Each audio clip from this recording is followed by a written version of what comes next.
ने अपने संगठन को 2017 से 2020 तक बहुत मजबूत कर लिया है। हर गांव में, हर बूथ में, हर तहसील पर, हर जिले पर और प्रदेश स्तर पर सभी प्रकार के हमारे प्रकोष्ठ और मोर्चे हैं।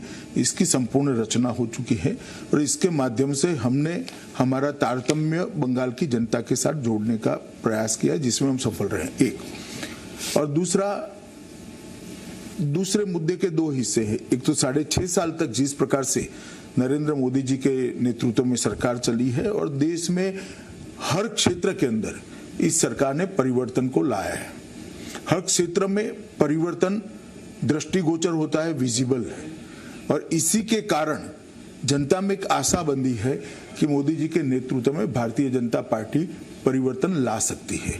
और दूसरी ओर 10 साल का यहाँ पर तृणमूल कांग्रेस का जो कुशासन रहा और कुशासन से ज्यादा जिस आशाओं और अपेक्षा के साथ कम्युनिस्ट शासन को हटाकर मां माटी मानुष के नारे के आधार पर ममता जी यहाँ पर मुख्यमंत्री बनी थी, वो सारी आशाओं को, सारे सपनों को आज चकनाचूर होते हुए बंगाल की जनता देख रही है। एक और मोदी जी के सरकार के कामों के कारण हम परिवर्तन कर सकते हैं, वो आशाबंदी है और ममता जी परिवर्तन करने में विफल रही है। मुझे लगता है इसके कारण बंगाल के अंदर 2019 के चुनाव से ही बंगाल की जनता भारतीय जनता पार्टी के साथ जुड़ना शुरू हुई है और मैं बहुत कंजर्वेटिव तरीके से आपको 200 का फिगर कहता हूं, हम बहुत आगे जाएंगे। ममता जी ने कल की रैली में उन्होंने कहा कि आप भतीजे को टारगेट कर रहे हैं,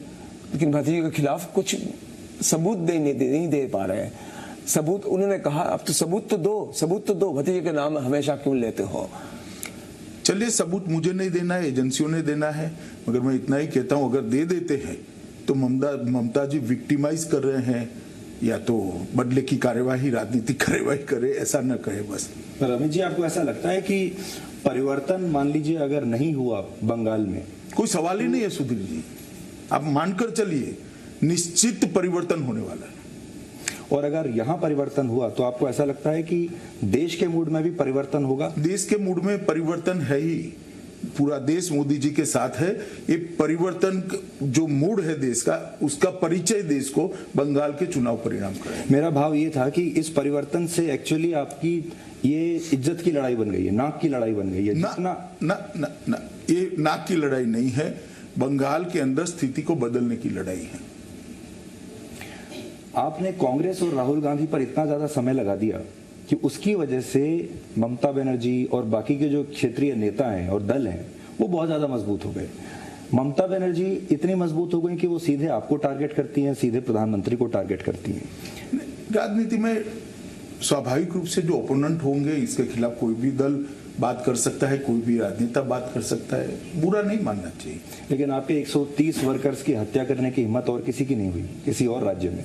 देखिए, अगर आप इसको अचीवमेंट मानते हैं तो ठीक ही है, मैं कोई टिप्पणी करना नहीं चाहता, मगर इतना जरूर कहना चाहता हूं कि बंगाल के अंदर राजनीतिक हिंसा कर अपने आप को जो लोग सुरक्षित मानते हैं, यहां भारतीय जनता पार्टी की सरकार आने के बाद इस सारी घटनाओं की तह तक हम जाएंगे, जांच करेंगे और जो लोग रिस्पॉन्सिबल है वो सारों को जेल की सलाखों के पीछे ले जाएंगे। ये आप कह चुके हैं, लेकिन इससे आगे का मेरा सवाल ये है कि क्या उस जांच के दायरे में ममता बनर्जी स्वयं भी होंगी? मैंने कहा ना, जो रिस्पॉन्सिबल है वो सभी होंगे। पर ममता बनर्जी का नाम नहीं ले रहे हैं आप? नहीं, नाम तो जांच होगी तब लिए जाएंगे, जांच के बगैर मैं नहीं कह सकता। मैं इस किसी भी प्रकार का रिस्पॉन्सिबल स्टेटमेंट करने से आपने 2013 में इस पहले आपने कहा था कि इन्होंने मां शारदा को भी भ्रष्टाचार में जुड़ा दिया है। शारदा केलेंकरी करके शारदा, नारदा, इतने रोज वैली, इतने सारे जो स्कैम है अभी तक चल रहा है, बहुत दिन हो गया है। ये इसका कोई नतीजा कुछ निकल आ रहा है? क्योंकि लोग चाहते हैं कि ये जो भी भ्रष्टाचार किए हैं, जो भी आरोपी है, जिसके खिलाफ आरोप है, उसको कोई काफी सारी चार्जशीट की है, काफी सारे लोगों को अरेस्ट भी किया है और निश्चित रूप से लॉजिकल एंड तक जांच पहुंचेगी। इस चुनाव में जय श्री राम ध्वनि को लेकर स्लोगन, एक जनता ने एक जय श्री राम को स्लोगन बना दिए। इसमें एक आक्रोश भी दिखता है। आपको लगता है कि ये तुष्टीकरण के खिलाफ कोई आक्रोश जी है? निश्चित आक्रोश रूप क्या से है? निश्चित रूप से जय श्री राम बंगाल में कोई धार्मिक नारा नहीं है। जय श्री राम बंगाल के अंदर तुष्टीकरण की पॉलिटिक्स के खिलाफ आक्रोश है। नारों का स्वरूप बदलता है। एक नारा वंदे मातरम जो एक जमाने में अंग्रेजों की खिलाफत के लिए था, आज वंदे मातरम देशभक्ति को प्रदर्शित कर कर युवाओं को भारत को मजबूत करने के यात्रा में जोड़ने के लिए है। नारों का स्वरूप बदलता है। अयोध्या के वक्त जय श्री राम का नारा जो था और यहाँ पर जो जय श्री राम का नारा था, दोनों में बहुत बड़ा अंतर है। यहाँ जय श्री राम का नारा बंगाल के अंदर जिस प्रकार से तुष्टीकरण की राजनीति को चरम सीमा पर ममता जी ने पहुंचाया, आपको दुर्गा पूजा करने के लिए भी कोर्ट का सहारा लेना पड़े, सरस्वती पूजा की कार्यक्रम रखने वाले शिक्षक की हत्या हो जाए और एक भी अरेस्ट ना हो। किस प्रकार का बंगाल इन्होंने बनाया है, इसके खिलाफ बंगाली जनता का आक्रोश है। और अगर ममता जी ये समझती है कि जय श्री राम का नारा हम लगा रहे हैं, तो उनको मालूम नहीं है नारा कभी नेता नहीं लगा सकते, नारा जनता लगाती है। वो जहां जहां जाएगी जय श्री राम सुनना पड़ेगा उनको। और मैं तो मानता हूं कि उनको उसमें तकलीफ नहीं होनी चाहिए। जी अमित जी, बहुत सारे लोग ये भी कहते हैं कि जब पश्चिम बंगाल में आते हैं तो ऐसा लगता है पाकिस्तान में आ गए हैं। यहाँ ना भारत का संविधान चलता है, ना यहाँ भारत के कानून है, ना सीबीआई आ सकती है, ना ईडी आ सकती है। आप जब यहाँ पर आते हैं, आपको भी क्या ऐसा ही महसूस होता है कि आप एक और किसी दूसरे देश में या ऐसे प्रदेश में आ गए? मैं पाकिस्तान जैसा शब्द प्रयोग नहीं करूंगा, मैं कभी नहीं चाहूंगा कि ऐसा कभी हो, परंतु मैं इतना जरूर मानता हूं कि लॉलेसनेस है यहाँ पर। कानून और व्यवस्था की परिस्थिति सुधीर जी ठीक नहीं है और पूरे एडमिनिस्ट्रेशन का पॉलिटिसाइजेशन कर दिया गया है, पूरे एडमिनिस्ट्रेशन। तो अगर मान लीजिए आपकी सरकार बन गई, अब तो बहुत सारे लोग इस समय पूरे देश के और पश्चिम बंगाल के भी सुन रहे होंगे, अगर आपकी सरकार बन गई तो आपका रोड मैप क्या होगा? सबसे पहले आप क्या करेंगे, कहां से शुरुआत करेंगे? ढेर सारे मोर्चों पर हमें आगे बढ़ना पड़ेगा, ढेर सारे मोर्चे पर। सबसे पहली प्रायोरिटी हमारी कानून और व्यवस्था को सुधारना होगी, जैसे हमने यूपी में किया है। यूपी में भी एडमिनिस्ट्रेशन का कंप्लीटली पॉलिटिसाइजेशन हुआ है, इसको हमने सुधारा है। आज एडमिनिस्ट्रेशन स्वतंत्र रूप से काम कर रहा है, कानून और व्यवस्था की परिस्थिति पर एक प्रकार का कंट्रोल आया है। घुसपैठ को भी हम कंट्रोल में रहेंगे और विकास के मोर्चे पर भी ढेर सारे समुदाय ऐसे हैं जो विकास से वंचित रह गए, उनको विकास की मुख्य धारा में जोड़ने का भी हम काम करेंगे। आप सुनार बांग्ला बोलते हैं, सुनार बांग्ला लाएंगे, सुनार बांग्ला का मतलब क्या है? ये इसमें इंडस्ट्री में या एजुकेशन में किस धारे से आप लोग ये इतना सीमित मतलब नहीं है सुनार बांग्ला का। सुनार बांग्ला का मतलब है हर बंगाली नागरिक अपनी अभिव्यक्ति भय के बगैर कर पाए, इस प्रकार के वातावरण की निर्मित करना। सुनार बांग्ला का मतलब है देश की, राज्य की सीमाओं की और देश की सीमाओं को सुरक्षित करना। सुनार बांग्ला का मतलब है हर गरीब को 2 समय भरपेट भोजन मिल पाए, इसकी व्यवस्था करना। सुनार बांग्ला का मतलब है हर युवा को रोजगार देने की दिशा में आगे बढ़ना। सुनार बांग्ला का मतलब है एडमिनिस्ट्रेशन पूरा जो चरमरा गया है वो एडमिनिस्ट्रेशन को पटरी पर लगाना। जिस बंगाल का देश में सबसे ज्यादा जीडीपी कंट्रीब्यूशन होता था, बंगाल को फिर से उस जगह पे पहुंचाना। सुनार बांग्ला का मतलब है बंगाल की अस्मिता को जागरूक करना। सुनार बांग्ला का मतलब है यहाँ पर संस्कृति और कला जो बम धमाकों की आवाज में दब गई है, उसको फिर से बंगाल को सांस्कृतिक क्षेत्र के अंदर, कला के क्षेत्र के अंदर बहुत बड़ा कंट्रीब्यूटर बनाना। यहाँ के कलाकारों को, यहाँ के सांस्कृतिक के क्षेत्र में कंट्रीब्यूट करने वाले लोगों को एक वैश्विक प्लेटफॉर्म मिले, राष्ट्रीय प्लेटफॉर्म मिले, इस प्रकार की रचना करना। सुनार बांग्ला सिर्फ आर्थिक विकास का परिचायक नहीं है। पर ये सब करने के लिए आपके पास अमित जी टीम है क्या? कोई जरूर है? ऐसा है, जब हम सरकार बनाने जा रहे हैं तो हम इस पर भी सोच रहे हैं। मेरी पार्टी की पूरी टीम इस पर लगी है। बड़े बड़े लोग जो सरकार अच्छे से चला रहे हैं वो हमारी पार्टी को ज्वाइन कर रहे हैं, सरकार अच्छे से चला सकते हैं, ऐसे लोग भी ज्वाइन कर रहे हैं। जब हमारी सूची आएगी तब देखिएगा आपको बिना कहे ही मंत्रिमंडल दिखाई पड़ जाएगा। पर मुख्यमंत्री के बारे में आपने सोचा? मुख्यमंत्री के बारे में अभी पार्टी के पार्लियामेंट्री बोर्ड ने कोई निर्णय नहीं किया। आपने कहा भूमिपुत्र होंगे, ये तय हो गया भूमिपुत्र होंगे, लेकिन आप किसी का नाम नहीं बोल रहे हैं, तो जनता ये सोच रहे हैं। तब ये लड़ाई जो है ममता बनर्जी एक तरफ है मोदी जी और आप, ये दोनों का लड़ाई। ये तृणमूल कांग्रेस का अपप्रचार है जिससे आप जैसे एडिटर भी क्लियर नहीं कर रहे हैं। आप मुझे बताओ भला, जहां बंगाल में मेरा वोट ही नहीं है, मैं कहां से मुख्यमंत्री बन सकता हूं? नहीं, अब तो मुख्यमंत्री नहीं बनेंगे। तो फिर लड़ाई हमारे बीच में कैसे होगी? किसी बंगाली और इनके बीच में ही होगी। मुख्यमंत्री तो बंगाली ही बनेगा। क्या मतलब है लोकल का? क्या ऐसे बंगाल की रचना ममता दीदी करना चाहती है जहां देश से कोई आ ही ना पाए? तो फिर सुभाष बाबू कैसे अखिल भारतीय अध्यक्ष बनते कांग्रेस पार्टी के? जनगण मन और वंदे मातरम को पूरा देश क्यों स्वीकार करता? देश की कोई कल्पना है या नहीं है? बाहरी बाहरी बाहरी, मैं 25 बार कह चुका हूं, यहां का मुख्यमंत्री बंगाल में जन्मा हुआ, बंगाल में पड़ा हुआ, यहां का भूमिपुत्र ही बनेगा। और ममता दी अगर चाहती है कि इसमें से बहुत बड़ा भेद खड़ा कर देगी तो वो बंगालियों को जानती नहीं। चलिए, अच्छा है, तो आज आपने स्पष्ट कर दिया कि मुख्यमंत्री कैसा होगा और उसके जो पैरामीटर्स हैं वो कैसे होंगे। आपको ऐसा भी लगता है अमित जी कि ये जो चुनाव है ये प्रचार का नहीं है, ये दुष्प्रचार का चुनाव बन गया है? ना, ऐसा नहीं है। ये चुनाव लोगों की आकांक्षा का चुनाव है, ये चुनाव लोगों के आक्रोश का चुनाव है, और ये चुनाव लोगों के मन में जो परिवर्तन की इच्छा पड़ी है इसका चुनाव है। ना ये प्रचार का है ना दुष्प्रचार का है। आप परिणाम देख लीजिएगा। प्रचार और दुष्प्रचार से कुछ नहीं होता साहब। जनता मन में जो तय कर कर बैठी है वो अभी इसकी अभिव्यक्ति मत के अंदर होगी। और सरकार तृणमूल कांग्रेस की ऑलरेडी जा चुकी है। सरकारें जनता के हृदय में जीती है, सरकारें जनता के मन में जीती है। ये अभी जो सरकार बंगाल में है वो अपना कॉन्स्टिट्यूशनल आयुष्य पूरा कर रही है, संवैधानिक आयुष्य पूरा कर रही है, क्योंकि 5 साल का एक संविधान ने मौका दिया होता है। बाकी जनमानस के अंदर जो बात करें तो सरकार चली जा चुकी, कब की चली जा चुकी। पर आपने तो बहुत चुनाव लड़े हैं पूरे देश भर में, ऐसा जो टॉक्सिक जहरीला माहौल है वो और कहीं इससे पहले देखने को नहीं मिला। आप अलग किसी भी राज्य की तुलना आप कर लीजिए, या तो आपको यहाँ मिलेगा या फिर आपको केरल में मिलेगा। देखिए, यहाँ लंबे समय तक कम्युनिस्टों की शासन रहा, इसके कारण बंगाल की राजनीति में एक हिंसा की संस्कृति आई है जो बंगाल की संस्कृति हो नहीं सकती। मगर मुझे भरोसा है कि इस बार जो परिवर्तन होगा इसके बाद हिंसा की राजनीति में हिंसा की जो संस्कृति, राजनीतिक हिंसा की संस्कृति, इनका हम पूर्ण तरीके से उन्मूलन कर पाएंगे। इस चुनाव में हिंसा की कोई आशंका है?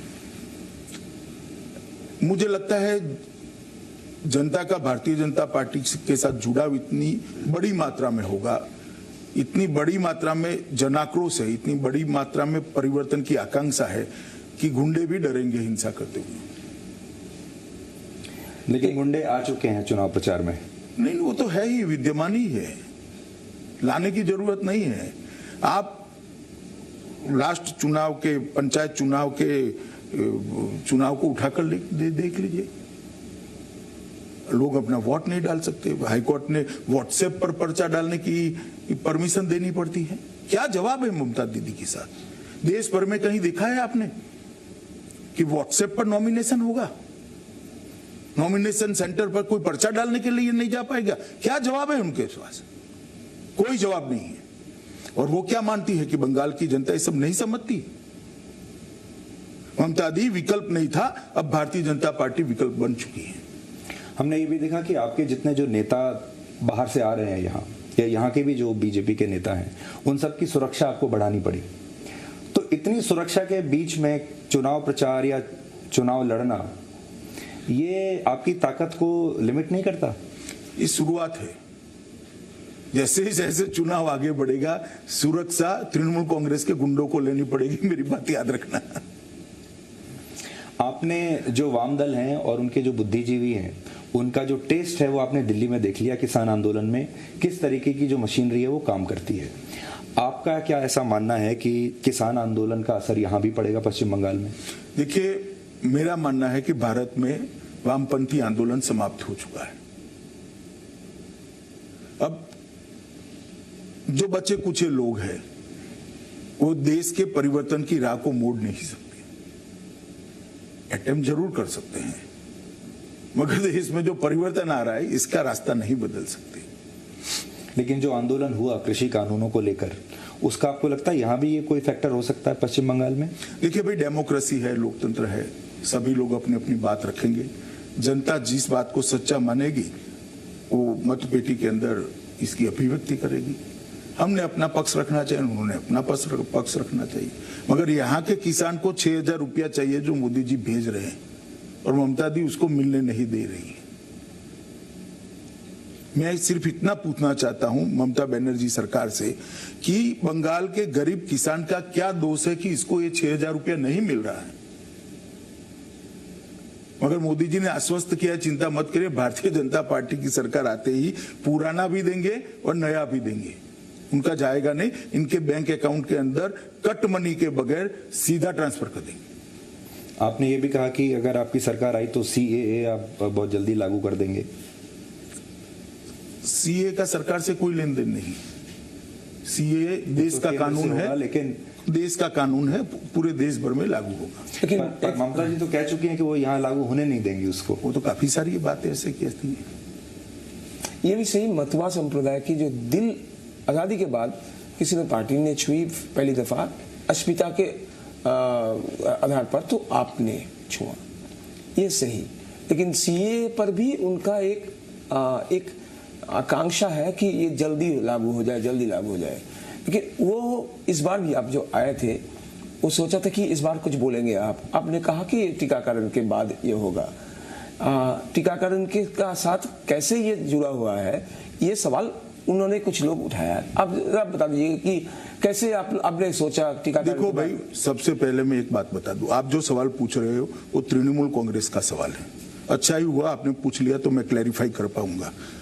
आप ये समझ लीजिए कि 70 साल से इनको वादा किया गया था। आजादी के वक्त जो कांग्रेस के नेता थे उन्होंने किया था कि बांग्लादेश और पाकिस्तान से, उस वक्त के पूर्वी पाकिस्तान से और पश्चिमी पाकिस्तान से, अफगानिस्तान से जो लोग शरणार्थी के रूप में आते हैं, जो हिंदू, सिख, बौद्ध, जैन हैं, उनको हम नागरिकता देंगे। ये वादा कांग्रेस का किया हुआ वादा था, मगर आज तक किसी ने पूरा नहीं किया। हमने 2018 में बंगाल की जनता को और देश भर में बैठे हुए शरणार्थियों को ये वादा किया कि इसको हम पूरा करेंगे। हम सिटीजनशिप अमेंडमेंट एक्ट लेकर आएंगे, और 2019 में हम एक्ट लेकर आ गए एक ही साल में। तो 70 साल का वादा, 70 साल तक कांग्रेस, तृणमूल कांग्रेस, कम्युनिस्ट, किसी ने पूरा नहीं किया। हमने एक साल के अंदर पूरा किया है। जहां तक प्रक्रिया पूरी करने का सवाल है, उनको अब कोई निकाल नहीं सकता। पहले ये समझ लीजिए, ये भी भारतीय जनता पार्टी की नरेंद्र मोदी सरकार ने व्यवस्था की है कि 2018 में कि जितने भी शरणार्थी हैं उसको लॉन्ग टर्म वीजा देकर यहां रहने की व्यवस्था करी है। उनको निकाल नहीं सकता कोई।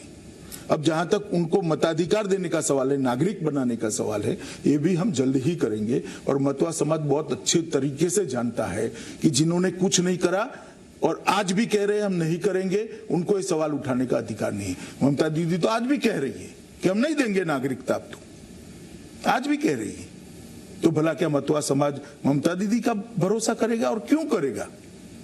वो तो कह ही रही है कि हम तो नहीं देने देंगे आपको, क्योंकि आपको देने से हमारे दूसरे वोट बिगड़ जाते हैं। CAA हमारे लिए राजनीतिक मुद्दा नहीं है। CAA देश ने एक जो वादा किया था, वो करोड़ों लोगों के साथ 70 साल तक जो अन्याय हुआ है, वो अन्याय के परिमार्जन का मुद्दा है। बंगाल की जो संस्कृति है, कल्चर, उसके साथ इस बार चुनाव कैसे जुड़ गया? बहुत बड़े आपके प्रचार में, उनके प्रचार में सभी लोग संस्कृति को लेकर कुछ ज्यादा ही बोल रहे हैं। संस्कृति इस बार चुनावी मुद्दा बन गया है, आपको लग रहा है? इसीलिए चुनावी मुद्दा बना है कि संस्कृति का हास हुआ है। बम धमाके आजादी के बाद होना बंगाल की संस्कृति नहीं है। ये चुनावी हिंसा बंगाल की संस्कृति नहीं थी। कंजर्वेटिव माइंडसेट से राजनीति चलाना ये बंगाल की संस्कृति नहीं थी। परिवारवाद चलाना बंगाल की संस्कृति नहीं थी। संस्कृति का ह्रास हुआ है, इसीलिए बंगाल की संस्कृति चुनावी मुद्दा बनी और बनना भी चाहिए। अमित जी, आपने बहुत सारे ऐसे लोगों को, नेताओं को लिया अभी बीजेपी में जो कि ममता बनर्जी के बहुत करीबी थे, तो उन्होंने उनके स्टाइल को अच्छी तरह से जाना है। तो क्या आप अब ममता बनर्जी की पूरी स्ट्रैटेजी को डिकोड कर चुके हैं? आपको तो वैसे भी चाणक्य कहा जाता है कि आप डिकोड करते हैं कि सामने वाले की रणनीति क्या है। सुधीर भाई, आप मेरी बात मानकर चलिएगा, कुछ डिकोड करने जैसा नहीं है। बंगाल की जनता ने सारा डिकोड कर चुकी है। आप अभी भी मानकर चलिएगा, ये सरकार बंगाल की जनता के जनमानस से निकल चुकी है। एक संवैधानिक प्रक्रिया बाकी है। तो दूसरा, उसी को मैं घुमाकर पूछता हूं, is Mamata Banerjee overhyped in national politics also and here also? Mamata Banerjee का जो रुतबा दिल्ली में भी आपको देखने को मिलता है, कुछ भी कह देती हैं तो राष्ट्रीय मीडिया में भी छपता है, तो आज आप इनडायरेक्टली ये कह रहे हैं कि ओवरहाइप्ड है? ना, मैं ये नहीं कहता। वो 2 बार इस राज्य की, इतने बड़े राज्य की मुख्यमंत्री बनी, बड़ी नेत्री है, इसमें मेरे मन में कोई दुविधा नहीं है। मगर वो विफल हो चुकी है और उसकी विफलता को बंगाल की जनता जान चुकी है। इतना ही मेरा कहना है। 2016 ममता दीदी के राजनीतिक कद को मैं नकारना नहीं चाहता। 2016 में 10%, फिर 19 में आपका सीधे 40% और 19 में 3% का आपका अंतर बचा था वोट शेयर में। अब ये जो 3% है, आपको लगता है ये 3 और 5-6% के हेरफेर में होगा या इस बार बहुत बड़ा जंप लेंगे आप, जैसे 19? देखिए, 19 में जब हम कहते थे कि हम 20 सीट जीतेंगे, तब बंगाल की जनता के मन में आशंका थी कि भारतीय जनता पार्टी गुंडों का क्या करेगी, वोट होगा या नहीं होगा। सबके मन में थी आशंका, मेरे कार्यकर्ताओं के मन में भी थोड़ी बहुत थी। परंतु अब वो आशंका नहीं रही है, क्योंकि एक बार 18 सीट आती है तो यहां बहुमत हो ही सकता है। अब बंगाल की जनता जान चुकी है, इसलिए परिवर्तन के लिए बंगाल की जनता भी मनोयोग से भारतीय जनता पार्टी की परिवर्तन यात्रा के साथ जुड़ी है। मोदी जी के जो एफर्मेटिव प्रयास है, इसके साथ चट्टान की तरह बंगाल की जनता खड़ी रही। मोदी जी भी काफी इंटरेस्ट ले रहे हैं अभी पश्चिम बंगाल में, और बहुत सारे लोग तो ये भी कहते हैं कि आजकल जो उनका लुक है वो भी रविंद्रनाथ टैगोर जैसा बन रहा है। बहुत सारे लोगों का ये कहना है कि शायद पश्चिम बंगाल के चुनाव के लिए ऐसा ये लुक आ रहा है।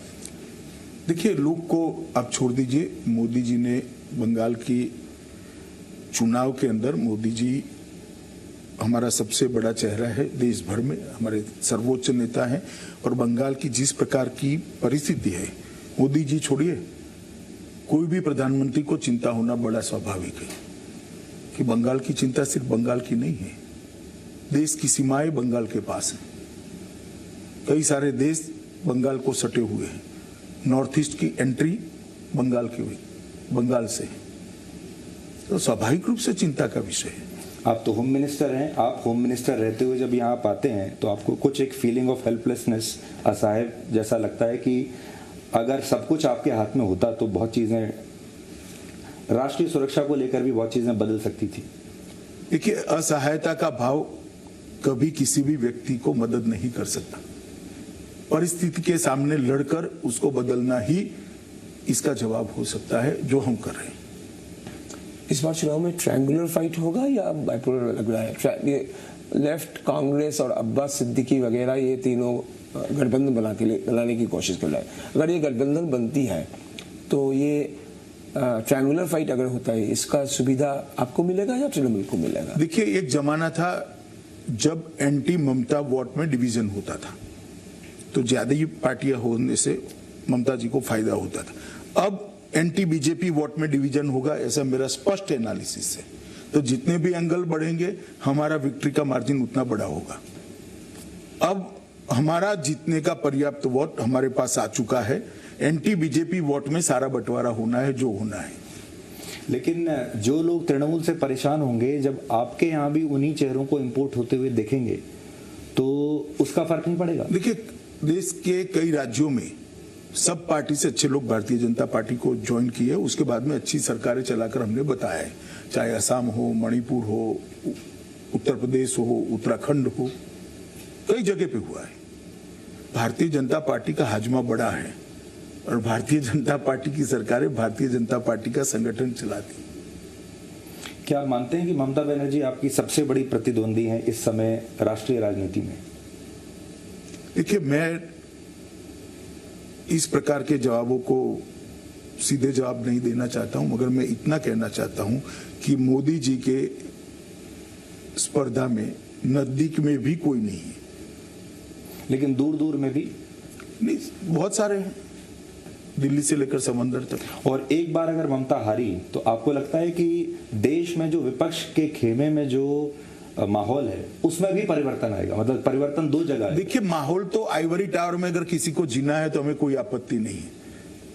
देश भर में जितने चुनाव हुए सबके सब भारतीय जनता पार्टी जीत रही। माहौल किस चीज का है? कोई एक नेता विपक्ष का नहीं है, इसका माहौल है क्या? सरकारें उनकी कम होती जा रही, इसका माहौल है क्या? जनता लगातार मोदी जी को स्वीकृति दे रही, इसका माहौल किस चीज का है? अगर आइवरी टावर में किसी ने जिनाई है तो कौन रोक सकता है भाई उसको? तो इस बार चुनाव में माइनॉरिटी वर्सेस मेजॉरिटी ऐसे चुनाव देखिए, Bharatiya Janata party minority majority की राजनीति में नहीं मानती है। हम संविधान के हिसाब से जाते हैं। वहां नागरिक एक इकाई होती है, माइनॉरिटी मेजॉरिटी कोई इकाई नहीं होती है, सिटीजन इकाई होता है। लेकिन 30% यहाँ मुस्लिम वोट है, वो आप करते रहिए। 30% 40% हमारे लिए 100% बंगाली है जी। लेकिन आपके ऊपर सांप्रदायिकता का आरोप तब भी लगेगा? जरूर लगता है, और ये इंदिरा जी के समय से लगाते हैं। अभी कुछ साल तक लगेगा, उसके बाद में नहीं लगेगा।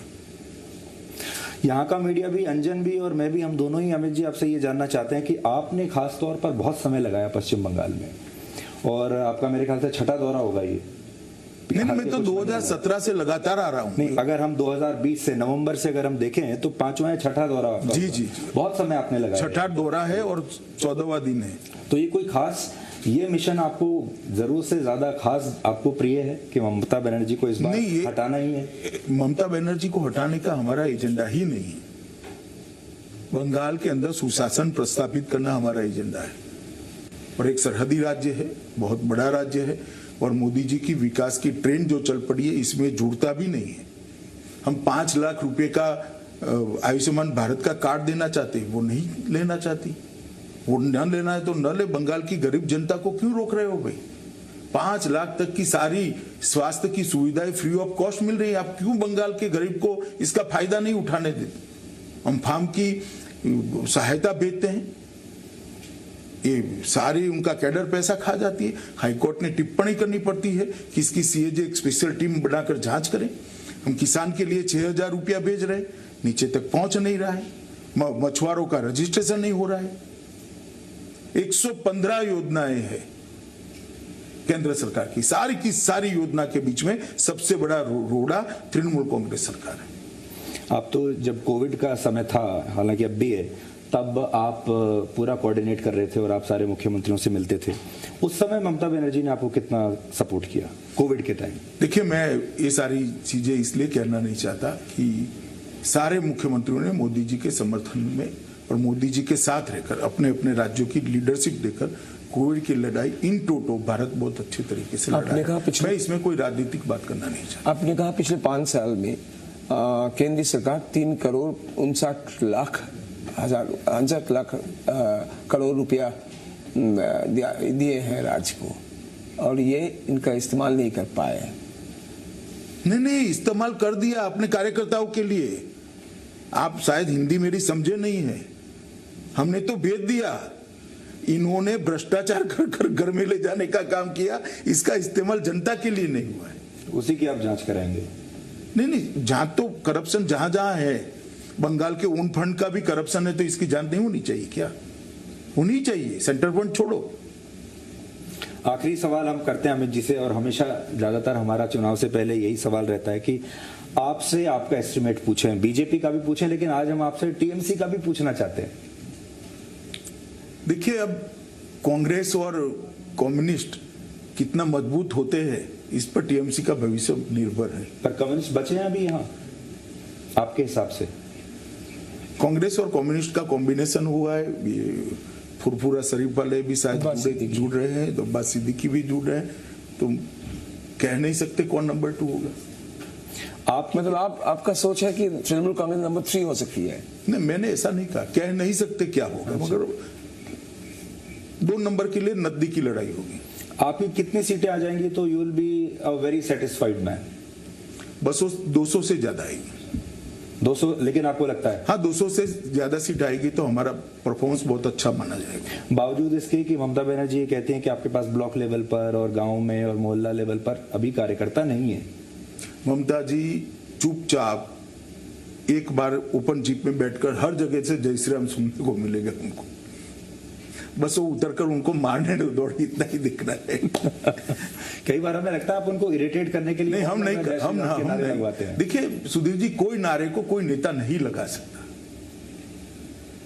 अब अंग्रेज वंदे मातरम से चिढ़ते थे, ये जय श्री राम से चिढ़ रही है, मैं क्या कर सकता हूं। अमित जी, बहुत बहुत शुक्रिया हमसे बात करने के लिए। आज हालांकि समय कम था और आपको भी निकलना है, तो हम ज्यादा आपका समय नहीं लेंगे, पर बहुत बहुत शुभकामनाएं। बहुत बहुत धन्यवाद, बहुत बहुत धन्यवाद आपको, और फिर कभी आपके कार्यक्रम में भी आएंगे जी। बहुत बहुत धन्यवाद। Thank you so much. So over to Madhuri please.